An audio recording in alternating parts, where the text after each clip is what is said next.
Sektion evakuieren! Alle raus hier! Raus!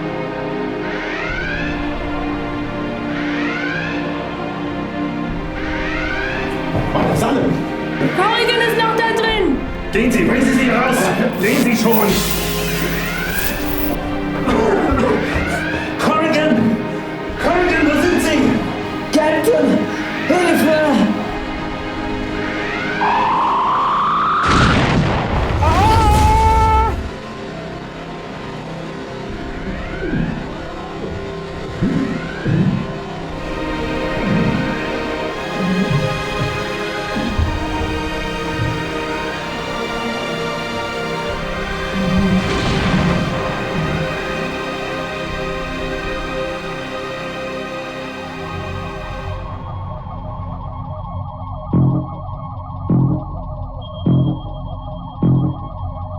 Notoperation vorbereiten. Mein Gott, was ist denn da passiert? Da ist nichts mehr zu machen. Wir konnten zwar sein Leben retten, aber er wird nie mehr der Mann sein können, der er einmal war. Er hat noch 6 Kadeten aus dem Maschinenraum retten können, bevor die Abschirmung des Warpkerns ausfiel. Eine Tragödie.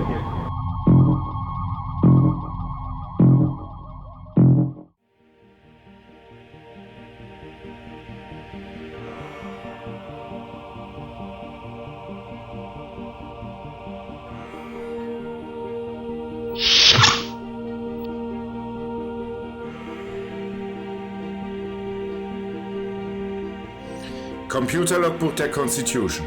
Sternzeit 55453,35. Admiral April. Dies ist mein letzter Logbucheintrag als Kommandant dieses Schiffes. Ab morgen beginnt für das Schiff und die Crew eine neue Ära. Nach langer Überlegung habe ich nun doch zugestimmt, nach San Francisco ins Sternenflottenkommando zu wechseln und dort die Leitung der Operationsabteilung zu übernehmen. Dies bedeutet für das Schiff, dass es einen Kommandowechsel geben muss. Ich habe mich für Commander Charlotte May, meinen ersten Offizier, als Nachfolgerin entschieden und werde sie am heutigen Abend zum Captain befördern. Das Flottenkommando hat meiner Empfehlung ohne Umschweife zugestimmt.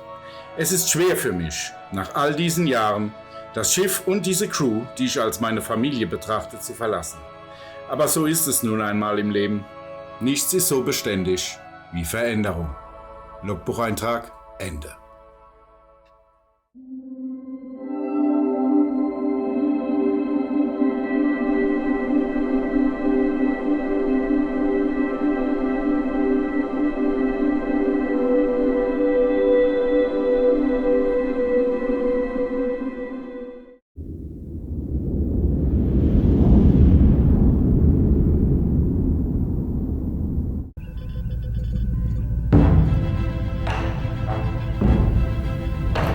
Wir haben Andros 4 erreicht.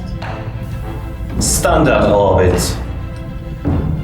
Kontaktieren Sie die Anführer der Antursianer, dass ich in Kürze hinunterbeamen werde.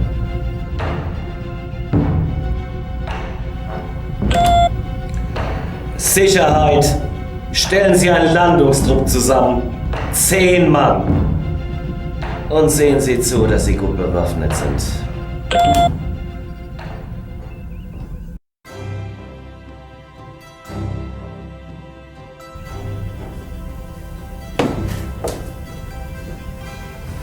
Ganz schön viele Beförderungen hier.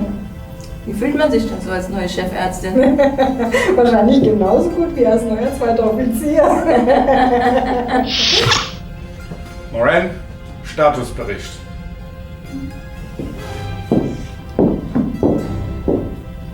Alle Systeme laufen unter normalen Parametern. Wir haben Anfrage vom Sternflottenkommando erhalten, ob sie morgen früh mit der Sutherland planmäßig zur Erde aufbrechen können. Antworten Sie der Sternenflotte, dass ich meinen Dienst wie geplant in 3 Tagen auf der Erde antreten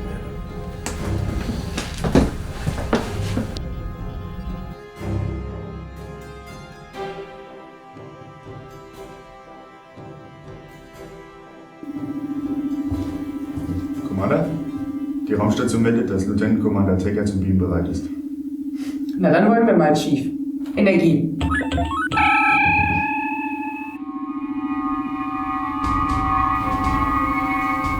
Bitte um Erlaubnis, an Bord kommen zu dürfen. Erlaubnis erteilt, Commander.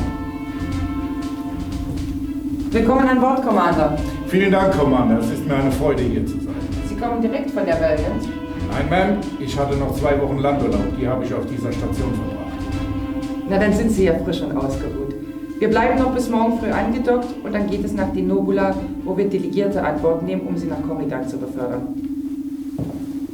Absolute Routine. Aber das gibt Ihnen die Möglichkeit, Schiff und Crew kennenzulernen. Und glauben Sie mir, Delegierte können durchaus zu Sicherheitsrisiken werden. Keine Sorge, Commander. Als Sicherheitschef werde ich schon dafür sorgen, dass sich niemand daneben benimmt. Davon bin ich überzeugt. Sie genießen einen ausgezeichneten Ruf. Sie waren Admiral Aprils Wunschkandidat für diesen Posten und eine seiner letzten Amtshandlungen, bevor er morgen das Schiff verlässt. Ich werde mich hoffentlich als die richtige Wahl erweisen. Es ist mir eine Ehre, von ihm ausgewählt worden zu sein. Daran habe ich keine Zweifel, Commander. Ich muss gestehen, dass ich nicht viel über Efrosianer weiß. Stimmt es, dass Sie aus einer Kriegerkultur stammen? Ja, das ist richtig. Ähnlich wie die Andorianer haben wir eine turbulente Vergangenheit. Auch heute herrscht noch ein Clansystem auf Efrosia. Aber inzwischen sind alle Clans im Großen Rat vereint. Früher gab es viele Clanfehden. Und als die Klingonen vor 80 Jahren versucht haben, uns zu unterwerfen, vereinten wir die Clans und konnten sie daran hindern. Seitdem sind wir wesentlich friedlicher geworden. Und damit die Klingonen nie wieder einen weiteren Versuch starten, haben wir um die Aufnahme in die Föderation gebeten. Das heißt, Efrosia ist noch gar kein Mitglied? Korrekt. Das Verfahren läuft noch. Aber einige von uns haben sich bereits entschieden, der Sternenflotte beizutreten. Und Sie sind jetzt schon Lieutenant Commander? Bis gestern war ich noch Lieutenant. Ich diene seit 8 Jahren in der Flotte und hatte die Ehre, als erster Efrosianer an die Akademie zu gehen. Mr. Tecker, ich freue mich, Sie kennenzulernen und mehr über Ihre Kultur zu erfahren. Gleichfalls, Commander. Kommen Sie, ich zeige Ihnen das Schiff und stelle Ihnen Ihre Sicherheitscrew vor.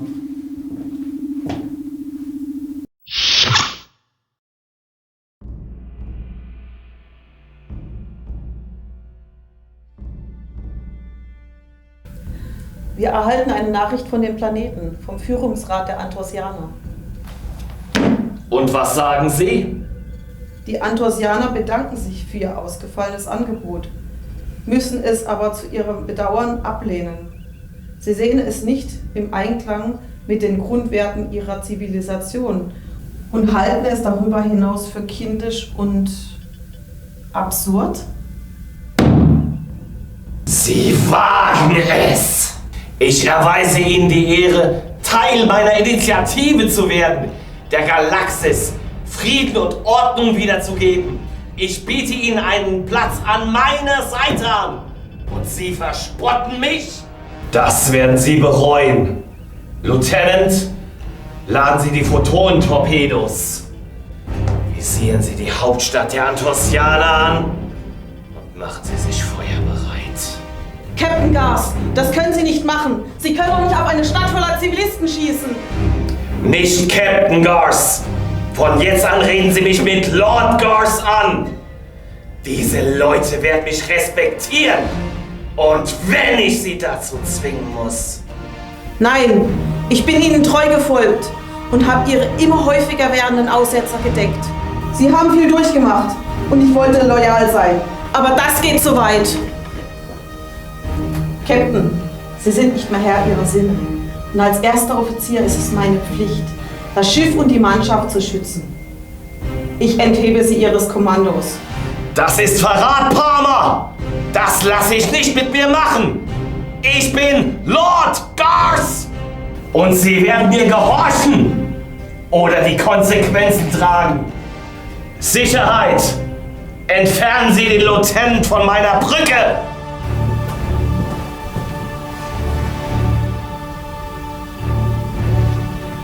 Was soll das? Lass mich los! Das ist Hochverrat! Majestätsbeleidigung! Habt ihr nicht verstanden, wer ich bin?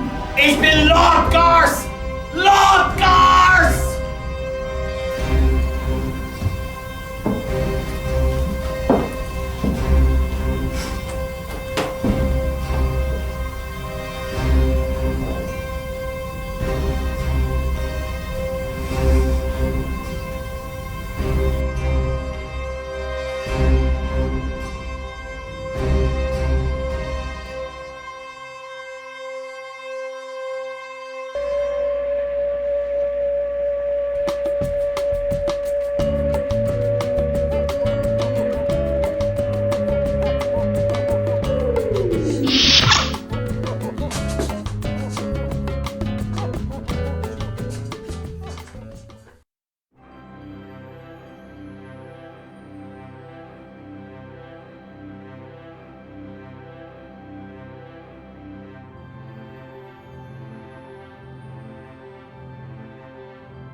Bereit, XO? Immer, Skipper. Am heutigen Tage lege ich mein Kommando als Captain der USS Constitution nieder. Kein Schiff sollte ohne Kommandant auskommen müssen. Und daher ist es mir eine besondere Freude, Ihnen Ihren neuen Kommandanten vorstellen zu dürfen. Sie alle kennen sie bereits schon seit Jahren. Und ich bin sicher, Sie werden unter Ihrem Kommando denselben vorbildlichen Dienst verrichten als unter meinem Kommando. Es bleibt mir nur zu sagen, dass es mir eine Ehre war, in den letzten Jahren Ihr aller Captain gewesen zu sein. Ich hätte mir keine bessere Crew wünschen können. Und nun, ohne weitere Verzögerungen,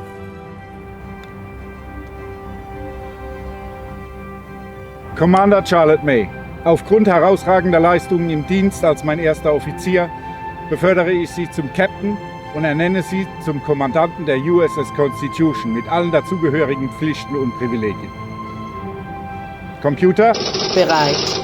Übertragung sämtlicher Kommandocodes der USS Constitution auf Captain Charlotte May. Autorisation April Gamma Epsilon 214. In Bearbeitung. Übertragung abgeschlossen. Die USS Constitution steht nun unter dem Kommando von Captain Charlotte May. Ich löse Sie ab, Sir. Ablösung bestätigt. Herzlichen Glückwunsch, Captain, und stets Wind in Ihren Segeln. Danke, Skipper. Ich werde gut auf Sie aufpassen.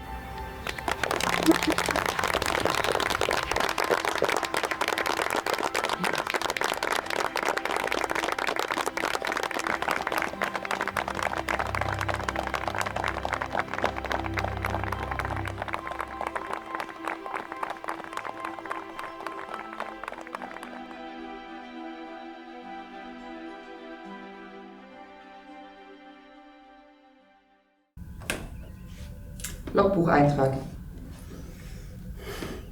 Dies ist mein erster Eintrag als Captain dieses Schiffes. Ich habe dieses Schiff schon öfter kommandiert, aber es wird das erste Mal sein, dass ich das Kommando nicht an den Skipper zurückgeben werde. Es fühlt sich noch etwas seltsam und neu an. Er hat dieses Schiff und diese Crew so lange geprägt. Die Fußstapfen, in die ich trete, sind groß. Und es wird mich einige Anstrengungen kosten, mich dessen als würdig zu erweisen. Ich frage mich, ob Chris Pike sich auch so gefühlt hat, als er die Enterprise vor ein paar Jahren vom Skipper übernommen hat. Es ist so schade, dass ich ihn das nicht mehr fragen kann, aber die Ärzte sagen, für ihn gibt es wenig Hoffnung. Es ist schon ein merkwürdiger Wink des Schicksals, dass alle 3 Schiffe, die damals an der Rettungsaktion der Celine beteiligt waren, jetzt innerhalb kürzester Zeit einen Kommandowechsel durchmachen werden. Ich hoffe, die Ärzte können noch wenigstens noch etwas für Captain Gars tun. Er war mir in den letzten Jahren ein guter Freund und hat mir oft mit Rat und Tat zur Seite gestanden. Es mag etwas egoistisch sein, aber ich bin froh, dass unserem Skipper dieses Schicksal erspart bleibt und er mir weiter als Mentor erhalten bleiben wird. Wie dem auch sei, wir treten ein würdiges Erbe an. Und diese Crew und dieses Schiff sind mir in den Jahren zu einer Familie geworden, zu einem Zuhause. Nur meine Rolle hat sich jetzt geändert. Die Constitution mag nicht mehr das modernste Schiff der Sternenflotte sein, aber in unserem alten Mädchen steckt noch genug Feuer. Und ich bin überzeugt, wir, die Crew und ich, werden alles meistern, was da draußen auf uns wartet. Logbucheintrag Ende. Captain, wir haben die Liste der Delegierten von Denobula erhalten. Mr. Koenigs, Kurs auf Denobula, Warp Faktor 7. Kurs ist gesetzt. Warte auf Befehl. Leinen los und auf zu den Sternen.